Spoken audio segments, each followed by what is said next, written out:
The news that ChatGPT could pass exams really surprised the education world. People started to wonder if our tests are still fair and if we could catch cheating. More importantly, how did ChatGPT affect engineering education tests?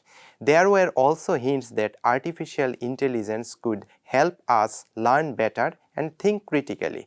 What we needed was a solid proof of how this affected our test. So our team, made up of experts from 7 different Australian universities, asked 2 main questions. Number 1, how does ChatGPT change the way we test students? And number 2, how can it help students learn better? To find this answer, we did a big analysis involving many universities and different fields. We looked at 9 types of tests like online quizzes, math, coding, oral, visual, and different kinds of writing. ChatGPT did well in 4, not so well in 3, and was tied in 2.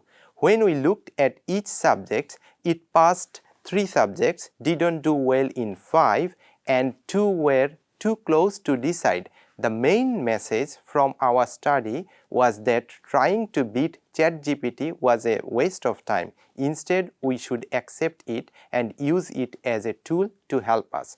Our work got noticed quickly, not only in engineering education but also in other disciplines. In 4 months, our paper got over 13,000 views and became one of the top 5 most viewed articles in the European Journal of Engineering Education. It was cited 12 times, including in comments from editors. Our work has used in discussion about AI in education with the Australian government, such as parliamentary inquiry into the use of a generative artificial intelligence in the Australian education system, and Australian Tertiary Education Quality and Standard Agency named TEXA. We were invited to workshop and talk in many places, both in Australia and abroad. Most importantly, the UNSW Education Innovation Team used our research to create a checklist for academics.